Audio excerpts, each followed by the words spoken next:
Introducción al libro de Primera de Samuel. Respecto del autor. El autor es anónimo. Sabemos que Samuel escribió un libro, como podemos observar en Primera de Samuel 10:25, y es muy probable que él también escribiera parte de este libro. Otros posibles colaboradores de Primera de Samuel son los profetas historiadores llamados Natán y Gad. Así lo expresa Primera de Crónicas 29:29. En cuanto a la fecha de su escritura, originalmente los libros 1 y 2 de Samuel eran un solo libro.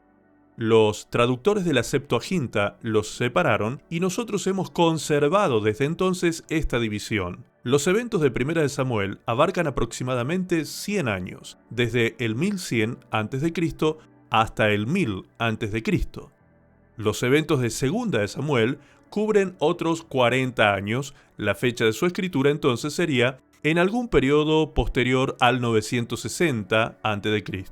El propósito de esta escritura. Primera de Samuel registra la historia de Israel en la tierra de Canaán, durante la transición de ser gobernados por jueces a convertirse en una nación unificada bajo el gobierno de reyes. Samuel emerge como el último juez y él unge a los dos primeros reyes, Saúl y David. Los versículos claves de Primera de Samuel son Primera de Samuel 8, versos 6 y 7. Allí dice: «Pero no agradó a Samuel esta palabra que dijeron: Danos un rey que nos juzgue. Y Samuel oró a Jehová, y dijo Jehová a Samuel: Oye la voz del pueblo en todo lo que te digan, porque no te han desechado a ti, sino a mí me han desechado, para que no reine sobre ellos».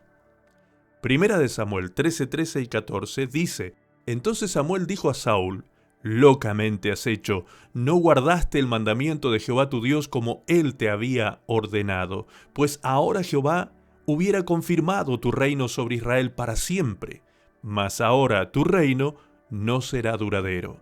Jehová se ha buscado un varón conforme a su corazón, al cual Jehová ha designado para que sea príncipe sobre su pueblo, por cuanto tú no has guardado lo que Jehová te mandó». Primera de Samuel 15, 22, 23. Y Samuel dijo: «¿Se complace Jehová tanto en los holocaustos y víctimas, como en que se obedezca a las palabras de Jehová? Ciertamente el obedecer es mejor que los sacrificios, y el prestar atención que la grosura de los carneros. Porque como pecado de adivinación es la rebelión, y como ídolos e idolatría la obstinación. Por cuanto tú desechaste la palabra de Jehová, él también te ha desechado para que no seas rey». Hagamos ahora un breve resumen. El libro de Primera de Samuel puede ser claramente dividido en dos secciones: la vida de Samuel, desde el capítulo 1 al capítulo 12, y la vida de Saúl, desde el capítulo 13 al 31. El libro comienza con el milagroso nacimiento de Samuel en respuesta a la ferviente oración de su madre. Cuando niño, Samuel vivió y sirvió en el templo.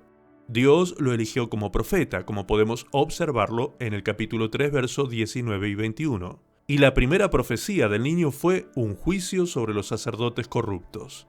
Los israelitas van a la guerra con sus eternos enemigos, los filisteos.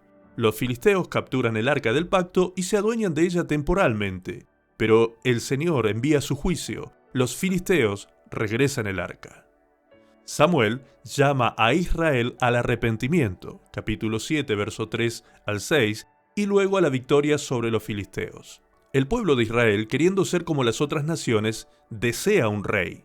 Samuel se disgusta por sus demandas, pero el Señor le dice que no es el liderazgo de Samuel el que están rechazando, sino el suyo.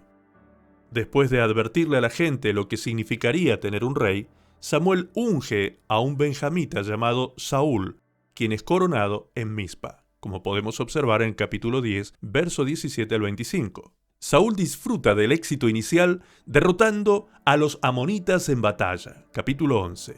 Pero entonces él comete una serie de errores. Obstinadamente, él ofrece un sacrificio, allí en el capítulo 13, hace un inconsciente voto a expensas de su hijo Jonathan, capítulo 14, y desobedece las órdenes directas del Señor en el capítulo 15. Como podemos observar de la rebelión de Saúl, Dios elige a otro, para que tome su lugar. Mientras tanto, Dios retira la bendición de Saúl y un espíritu maligno comienza a atormentarlo, llevándolo hacia la locura. Capítulo 16, verso 14. Samuel viaja a Belén para ungir a un joven llamado David como el siguiente rey. Capítulo 16.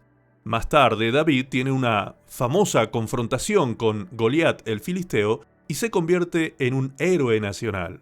Capítulo 17.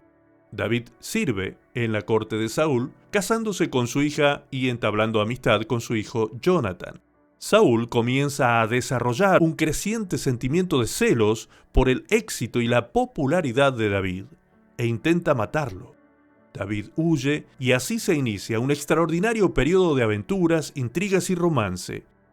Con ayuda sobrenatural, consistentemente David apenas logra evadir la encarnizada persecución de Saúl. Capítulo 19 al 26. A través de todo esto, David mantiene su integridad y su amistad con Jonathan. Cerca del final del libro, Samuel ha muerto y Saúl es un hombre perdido. En la víspera de una batalla con Filistea, Saúl busca respuestas. Habiendo rechazado a Dios, no encuentra ayuda del cielo y en cambio busca el consejo de un médium. Durante la sesión de espiritismo, el espíritu de Samuel se levanta de entre los muertos para dar una última profecía. Saúl moriría en una batalla al día siguiente. La profecía se cumple.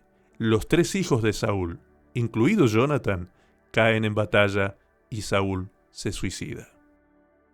Respecto de las referencias proféticas de este libro, la oración de Ana en 1 Samuel 2, verso 1 al 10, hace varias referencias proféticas de Cristo. Ella ensalza a Dios como su roca, verso 2, y sabemos, por lo que nos dice el Evangelio, que Jesús es la roca sobre la que debemos construir nuestras casas espirituales. Pablo se refiere a Jesús como la piedra de tropiezo para los judíos, allí en Romanos 9:33. Cristo es llamado la roca espiritual que proveyó la bebida espiritual de los israelitas en el desierto, al igual que Él provee el agua viva para nuestras almas. 1 Corintios 10:4 y Juan 4:10.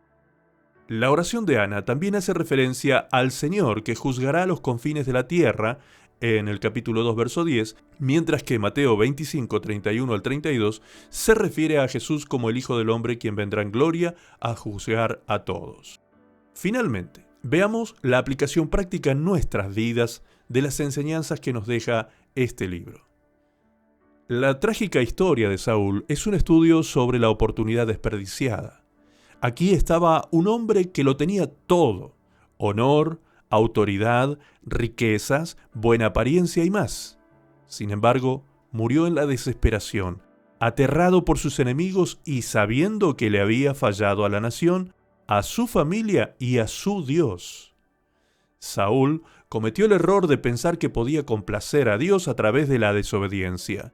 Como muchos en la actualidad, él creyó que un motivo razonable compensaría un mal comportamiento. Tal vez el poder se le subió a la cabeza y comenzó a creer que él estaba por sobre las reglas. De alguna manera, él desarrolló una baja opinión de los mandatos de Dios y una alta opinión de él mismo. Aun cuando fue confrontado con su mal comportamiento, él intentó vindicarse a sí mismo y fue entonces cuando Dios lo rechazó. Todo esto queda registrado en 1 Samuel capítulo 15, verso 16 al 28. El problema de Saúl es uno que todos enfrentamos, un problema del corazón. La obediencia a la voluntad de Dios es absolutamente necesaria para el éxito y si, movidos por el orgullo, nos rebelamos contra él, nos exponemos a la pérdida. Por otra parte, David parecía no ser mucho al principio. Aún Samuel estuvo tentado a ignorarlo, como podemos ver en 1 Samuel 16, 6 al 7. Pero Dios ve el corazón, y Él vio en David a un hombre conforme a su corazón, como lo expresa el capítulo 13, verso 14. La humildad e integridad de David, junto con su celo por el Señor y su compromiso con la oración, establecen un buen ejemplo para todos nosotros.